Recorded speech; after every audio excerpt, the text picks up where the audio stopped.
dufise yo mizero ko ubuzima yaduhaye budashobora kuzimangana n'ububisha bw'abantu, kuko aho umwasi agomba kubiba ikibi umukama Imana ahavyura umugisha. Niryo teka ry'urupfu n'izuka ry'umukama wacu Yesu Kristo, akaba n'iteka ryabo bose mu kwemera kwabo ubuzima bwabo bubitswe muri Kristo. Ndabasabe rero tugaranzura ibiganza umukama abihezagire, duhinduke umuhezagire w'umwe wese muri akoraniye muri ingoro y'Imana, hanyuma umwizero ukomere nka Pawulo ati nigiki kizodukura ku rukundo rw'umukama. Mbese bari gicumuro kandi arico Kristo yahanaguye akatucira irembo ry'umugisha. Tugaye akabi twimike Kristo muri kino kibanza n'umutima wacu.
Naho muba mudafise amafaranga nibuze kuri ingano mwihereze amata n'imvinyo, naho atamafaranga mufise.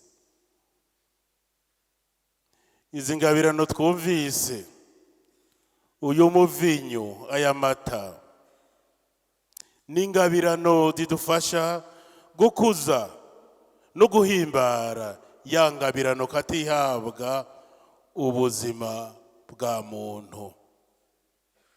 Imana imbere yuko itugenera ibidutungira ubuzima, Imana imbere yuko itugenera ibidukingira ubuzima, yaduhaye ingabire y'ubuzima. Nubwo buzima dukenguruka cyane cyane ikimazi cy'ubwo buzima Imana yaduhaye muri Adolphe Nshimirimana, twibuka yaduciye mu minwe y'intoki kubisha bw'abantu, ariko kandi akagenda agana nyene ubuzima kuko yari mu biganza vyiwe. Iyo umukama agaranzuye ibiganza, ntiduhaga gusa, aranadukingira kubasha bw'ikiganza ciwe. Iyo niyo ntahe Paulo Mweranda ashinze mu gisoma ca kabiri. Nkako abagomba kumanuza no kwankiriza umugambi w'Imana bo ntibazokwigera babura. Abo nibo batumye uyu munsi w'Imana usa n'uyu itariki n'iyi twavyukana agahinda n'indimba kubera urupfu kwa Nyakubahwa Riyetena Jenerari Adolphe. Mu nkuru nziza abishe Yohani Batista nta kindi bashaka atari kuburizamwo umugambi w'Imana, kuzimanganya ukuri, ariko bihoye ubusa. Yezu aserutse nk'uyundi Yohani Batista, uguseruka kwiwe kwagiriza abatari bake. Ngira ngo muribuka uwatumye nyene ko Yohani Batista bumuca umutwe, ukungana agahinda kamwuzuye abonye uko Yezu aje ahagaze mu kuri, ati uyu ninde ko Yohani Batista ari jewe nyene natumye abamuca umutwe. ngo aguma yuzuye agahinda.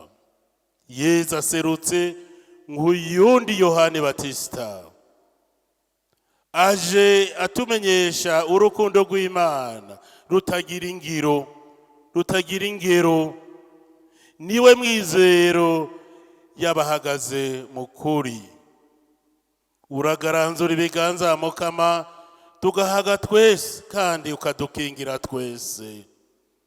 Ayo majambo abwiwe abari mu mayira abiri, abari mu buja, ariko kandi ayo majambo yibutsa kahise k'ubuntu bw'Imana, aho yagaburira akamara inyota kandi agakingira ba sokuru bacu igihe bariko bava mu buja. Imana ikabagaburira kandi ikabaha amazi iyavanye aho batari biteze. Yego cyane, Umukama aratunga agatunganya ivyo yaremye, kandi bitunga ntabura aho yobikura.